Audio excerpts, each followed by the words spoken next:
Muy buenos días, mi nombre es Esther Eliana Georgina, soy R2 en la Residencia de Bioquímica Clínica y hoy me acompaña la farmacéutica Golemba Tamara para el desarrollo de este Ateneo. Este Ateneo se titula El rol del laboratorio en el trasplante renal y los inmunosupresores, a propósito de un caso.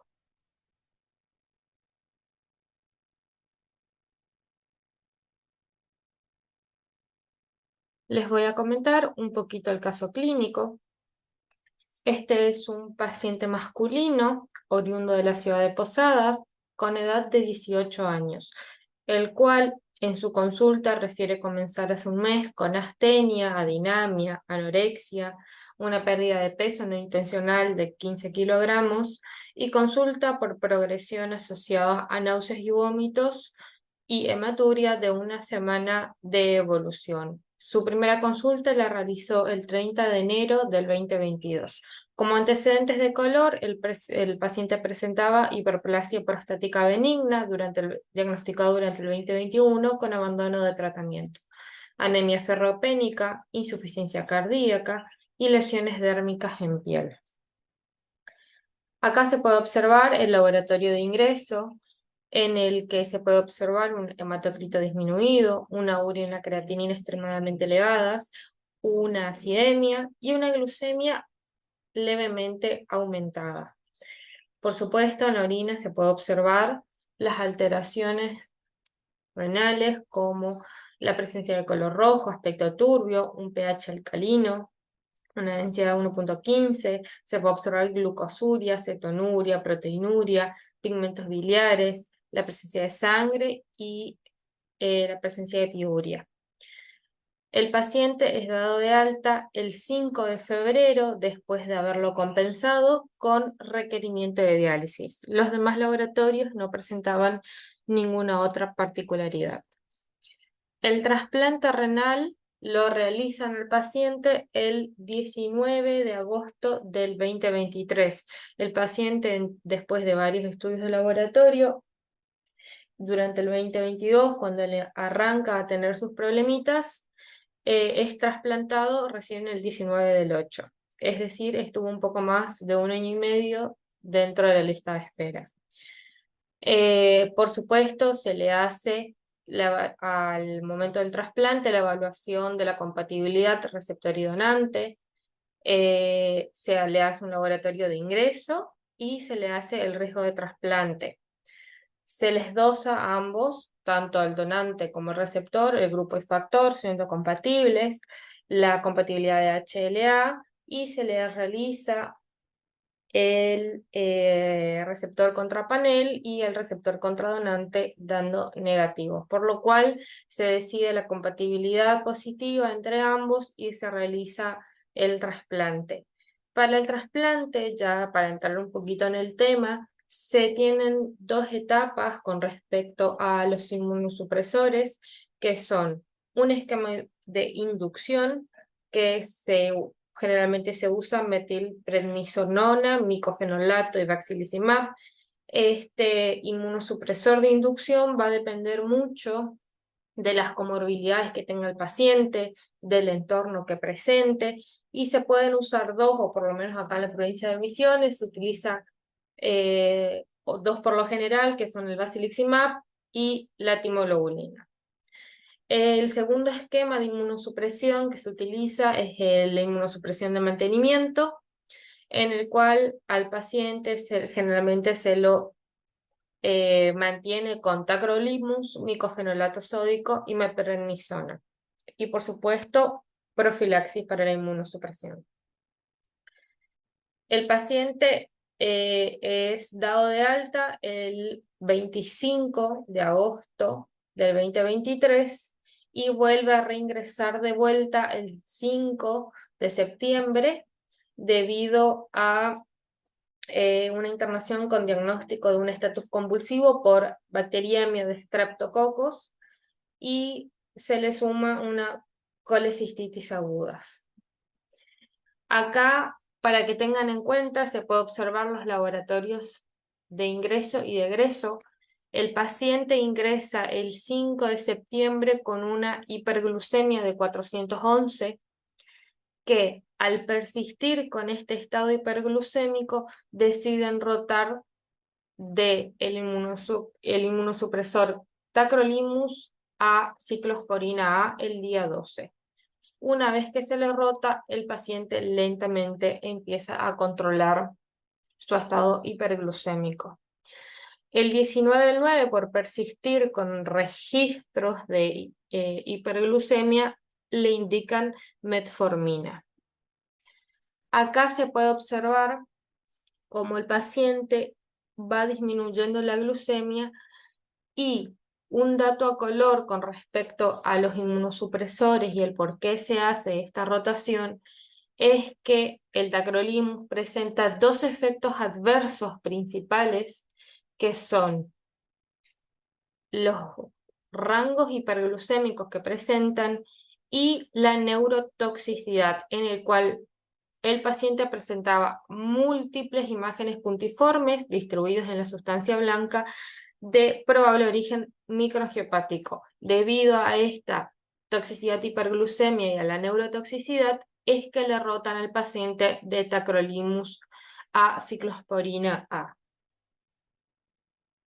El paciente es dado de alta y vuelve a caer en internación el 25 de septiembre debido a una infección del tracto urinario por una Klebsiella pneumoniae, y es compensado nuevamente y dado de alta el 5 del 10 del 2023. Esta es la situación actual del trasplante en el país, o sea, en Argentina. Se puede observar que dentro de la lista de espera que presenta Argentina de los pacientes que se encuentran en diálisis, el 18,5% está en lista de espera.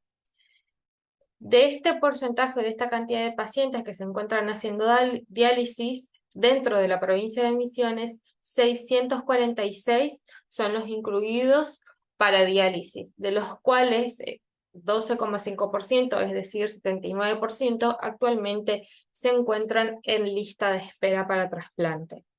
La causa más importante a nivel nacional se da por la nefropatía diabética, seguido por causas desconocidas. El predominio de rango etario es entre los 60 y los 69 años y preferentemente se da en la población masculina mayoritariamente. Entonces, para hacer un resumen, ¿cuáles son las etapas que presenta el trasplante?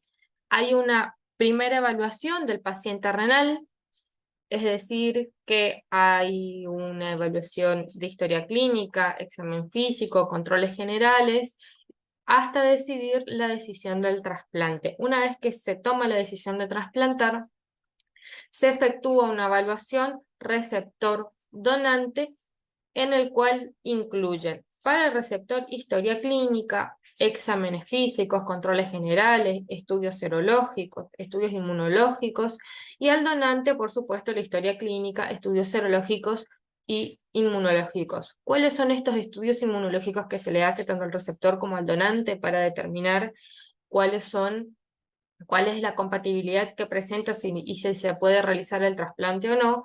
Es la realización de compatibilidad del grupo y factor, la tipificación de las HLA, el cross-match contra panel y la determinación de anticuerpos anti-HLA que se le hace al receptor. Una vez que se obtiene esa compatibilidad, es decir, que es positiva y se puede realizar el trasplante, se pasa al acondicionamiento del receptor, es decir, se realiza esta inmunosupresión de inducción, se realiza el trasplante y post-trasplante se inicia con los inmunosupresores de mantenimiento. Estos inmunosupresores de mantenimiento, por supuesto, van a depender mucho del contexto que presente el receptor, las comorbilidades y el tiempo de inmunosupresión, que por supuesto es permanente, y los controles que se realizan. Mientras que el paciente esté internado, hasta que entre en rango terapéutico, se los controla todos los días, y una vez que el paciente es dado de alta, se lo controla aproximadamente una vez por mes. Por supuesto, siempre cuidando que el paciente esté en rango terapéutico y que no presente efectos adversos por la droga. Muy bien, ahora les voy a dejar con la farmacéutica Tamara Goldenberg para que les explique un poquito acerca de los inmunosupresores. Bueno, como se mencionó anteriormente, a la hora de realizar el trasplante renal, es necesario administrar un tratamiento que permita controlar la respuesta inmunológica del rechazo en el receptor.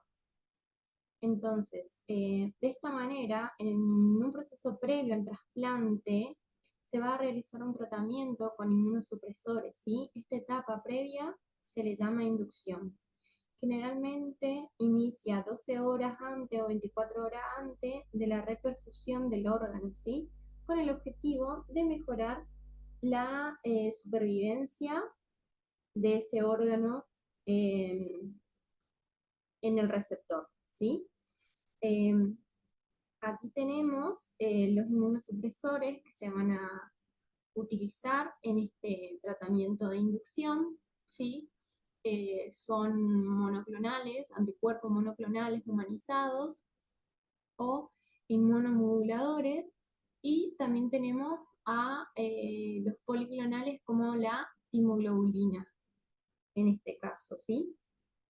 A modo general vamos a ir mencionando el mecanismo de acción de cada uno de ellos para que se entienda el por qué se va a administrar un inmunosupresor previo al trasplante del órgano eh, en el receptor, ¿sí? Por ejemplo, en el caso del basiliximab, que es un anti-CD25, va a reconocer la cadena alfa o CD25 de la interleucina 2 del linfocito T. Y de esta manera, la interleucina 2 no va a llegar al receptor y así la célula no va a recibir la señal de que debe replicarse. Y de este modo se inhibe el sistema inmunológico. Para el caso del rituximab, que se va a unir a la molécula CD20 que se expresa en la superficie de los linfocitos B. Entonces se va a inhibir la proliferación de estas células B, ¿sí? Y va a inducir a la célula a una apoptosis por citotoxicidad. En el caso del alemtuzumab, que es un anti-C52, un anticuerpo monoclonal, que reconoce a la cadena C52 que se expresa en los linfocitos T y B maduros, va a inducir a las células a su lisis por acción del complemento, ¿sí? Para el monoclonal muromonab, que es conocido como un anti-CD3, ¿sí? Que va a inhibir a la molécula CD3 del linfocito T y así va a inhibir la presentación del antígeno. Por ende, este linfocito T no va a estar activo ni va a proliferar, ¿sí? En cuanto al eculizumab, que es un anticuerpo monoclonal humanizado, está dirigido contra la fracción 5 terminal del sistema de complemento, ¿sí? Y para el policlonal, la timoglobulina, que contiene una gran variedad de anticuerpos contra los antígenos de superficie de las células T, interacciona generando la depresión de las células T, ¿sí? Para todos estos anticuerpos monoclonales que se van a utilizar en el proceso de inducción, son todos administrados por vía endovenosa, no hay un consenso o un protocolo de cuál es el monoclonal de elección. En este caso, lo que podría decirles es que el basiliximab, por ejemplo, se va a elegir para un receptor que tenga bajo riesgo inmunológico, y para el caso de un receptor que tenga alto riesgo inmunológico se utilizaría la timoglobulina, ¿sí? Ahora vamos a pasar al tratamiento de mantenimiento, ¿sí? Este tratamiento también se realiza con inmunosupresores y siempre el objetivo, como dijimos, es suprimir el sistema inmunológico en el receptor, ¿sí? El paciente que va a recibir el órgano. Eh, Para los inmunosupresores en la etapa de mantenimiento corresponde a 4 grupos que van a bloquear los distintos sitios de acción. De esta manera van a inhibir el sistema inmune por distintas vías. Dentro de los 4 grupos podemos mencionar a los inhibidores de la calcineurina, que se utiliza la ciclosporina y el tacrolimus, los antiproliferativos, el micofenolato de mofetilo y micofenolato sódico o azatioprina, como inhibidores del blanco de rapamicina o inhibidores del mTOR, el sirolimus y everolimus, y los esteroides, el más conocido, la meprednisona. Entonces, acá tenemos una célula T, ¿sí? Que es la célula estrella en el sistema inmune, ¿sí? En este caso.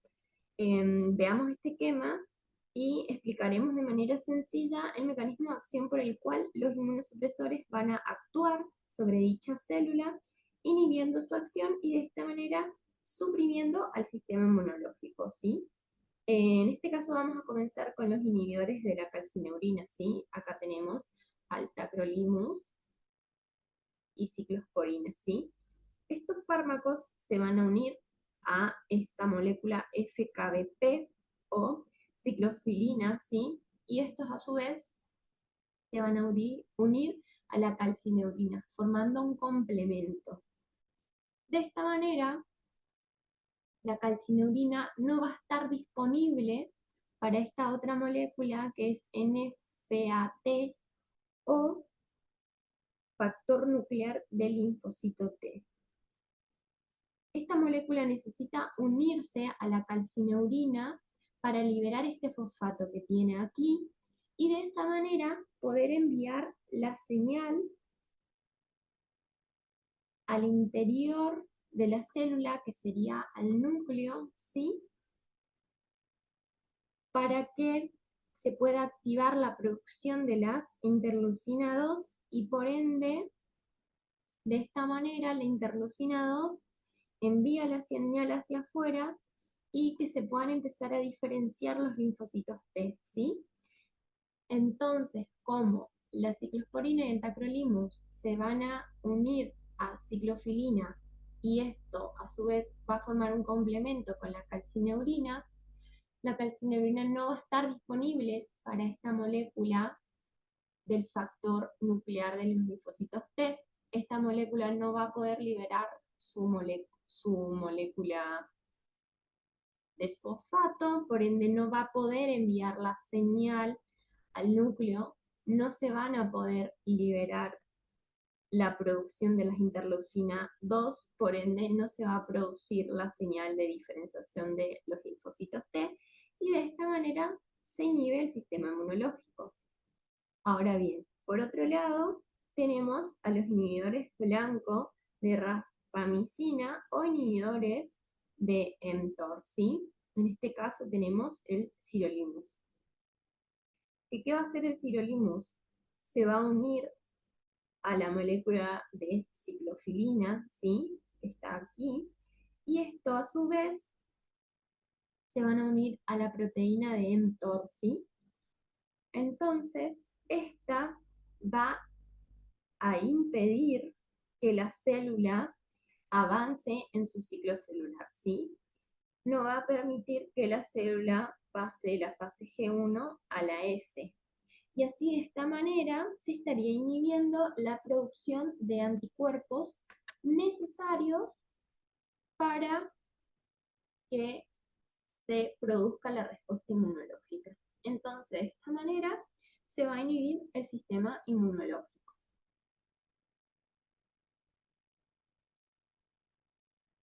Bueno, en este simple cuadro, lo que traté de hacer por ahí es recolectar la información más relevante de los inmunosupresores utilizados en el tratamiento de mantenimiento. En el caso de la ciclosporina, se va a presentar en cápsulas, ¿sí? De 25, de 50 y de 100, como ya dijimos, su mecanismo de acción es formar el complejo e inhibir a la calcineurina, ¿sí?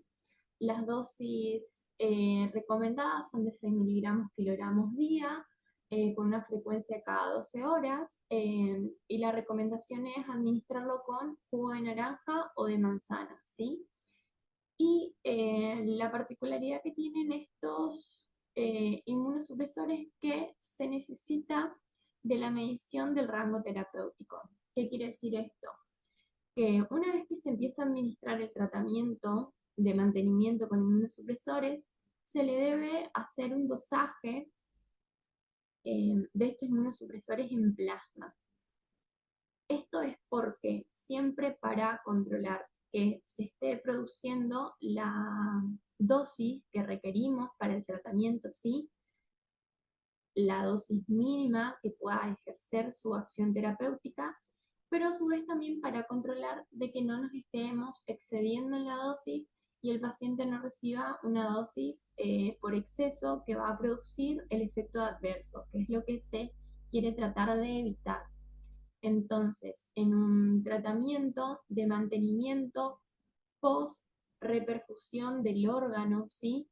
Se va a hacer dosajes de estos inmunosupresores siempre 48 horas post a la última dosis que recibió el paciente. Esto es para casi todos los inmunosupresores, ¿sí? Continuamos con el tacrolimus, ¿sí? Se presenta en cápsulas de 0,5, 1 miligramo y 5 miligramos, ¿sí? Como mencionamos, el mecanismo de acción eh, es unirse a la inmunofilina, ¿sí? Y bloquear la actividad de la calcineurina. En este caso es igual al mecanismo de acción de la ciclosporina. La dosis recomendada es de 0,75 miligramos kilogramos cada 12 horas y se debe administrar alejado con los alimentos, ya que hay una interacción entre tacrolimus y los alimentos y se produce la disminución de la biodisponibilidad del tacrolimus, ¿sí? El rango terapéutico que se debe manejar en el post-trasplante es de 10 a 15 nanogramos por mililitro, ¿sí? Y en el segundo a sexto mes es de 8 a 15. Para el caso de micofenolato de mofetilo, se presentan tabletas de 250 y 500 miligramos. Como mecanismo de acción es la inhibición selectiva de las purinas, ¿sí? Y esto en la proliferación de los linfocitos T y B se va a ver disminuida. Las dosis recomendadas son de 1 gramo cada 12 horas, ¿sí? Cuando se combina con ciclosporina, se administra con tacrolimus, es de 1 gramo cada 24 horas. Y en el caso de sirolimus, se presentan en comprimidos de 0,5, 1 gramo y 2 miligramos, perdón, todos en miligramos. Y como mecanismo de acción, como habíamos dicho, inhibe las señales específicas, ¿sí? Para las citocinas. Las dosis recomendadas son de 6 miligramos día cada 24 horas en el día 1 y luego se administran 2 miligramos día cada 24 horas. Y lo mismo aquí, los niveles séricos recomendados oscilan entre 10 a 15 nanogramos por mililitro. Y si el esquema va acompañado con ciclosporina o tacrolimus, los niveles son de 5. Bueno, aquí tenemos a modo general, digamos, los puntos de acción en donde intervenían cada inmunosupresor, ¿sí? Para el caso de la ciclosporina y tacrolimus, como habíamos visto, van a inhibir la activación de las interleucina 2 por parte de la calcineurina. En el caso del basiliximab, inhiben los receptores, el interleucina 2, era un anti-CD25, ¿sí? El sirolimus y everolimus van a inhibir la cascada de respuesta proliferativa de la interleucina 2 y el micofenolato de mofetilo, micofenolato sódico y la acetopina van a intervenir en la síntesis de las purinas, ¿sí? En la síntesis de ADN, ARN y por ende en la división celular.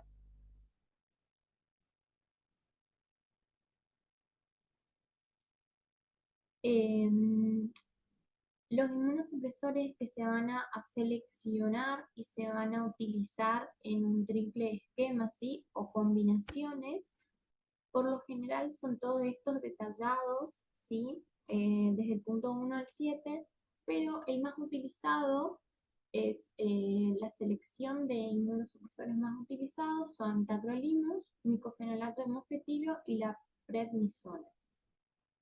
Ese es el esquema más utilizado actualmente.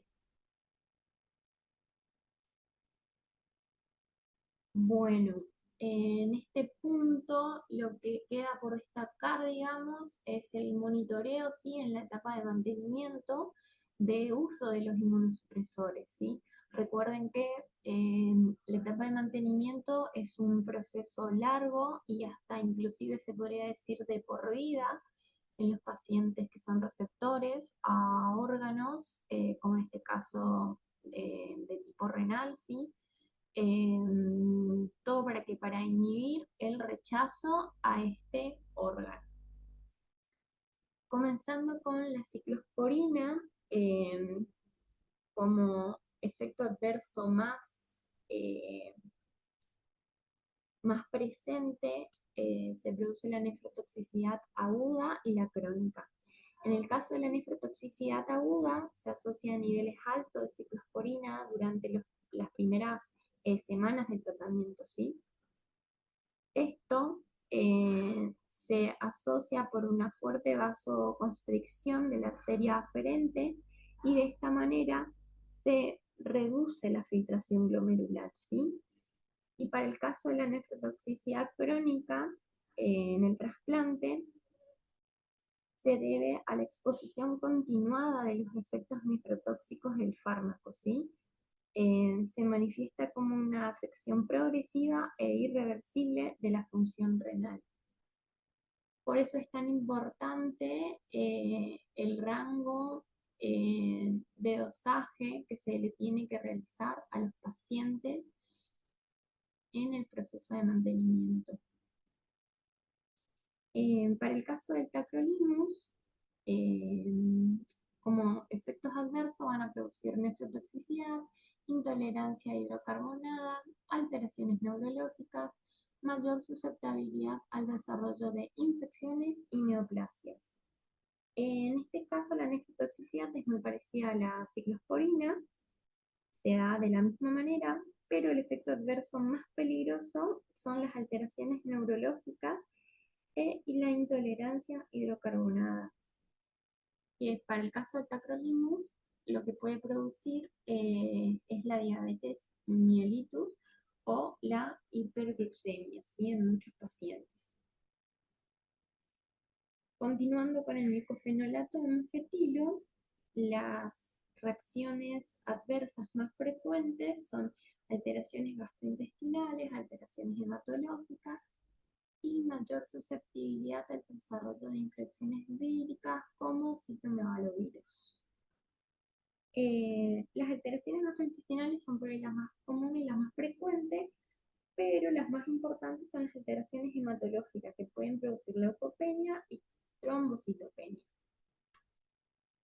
Y en el caso del sirolimus, se da de manera muy parecida a micofenolato, donde pueden producir leucopenia, trombocitopenia, anemia, hipercolesterolemia e hipertrigliceridemia.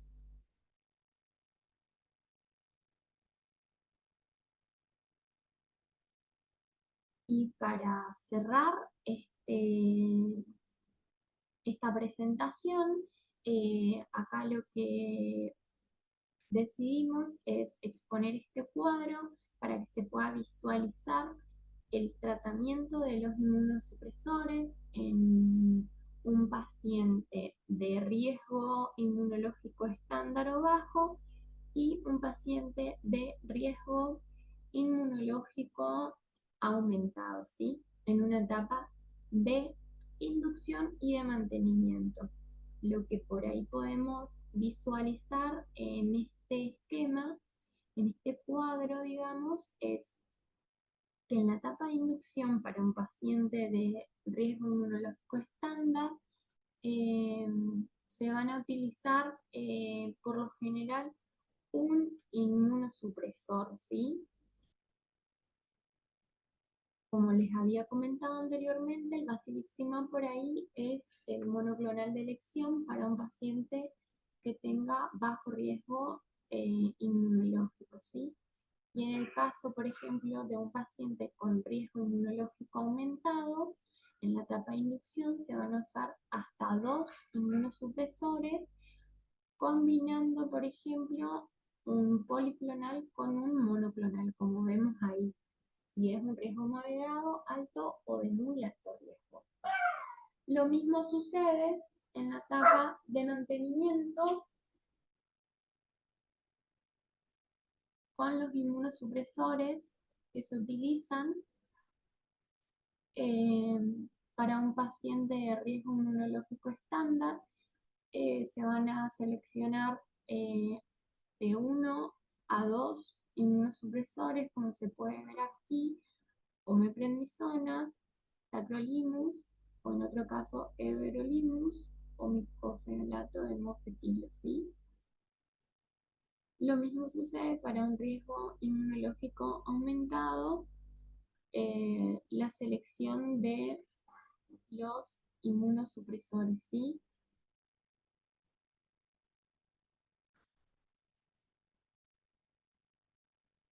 Bueno, esto es todo, espero que les haya servido, les haya gustado y cualquier consulta no duden en comunicarse. Muchísimas gracias.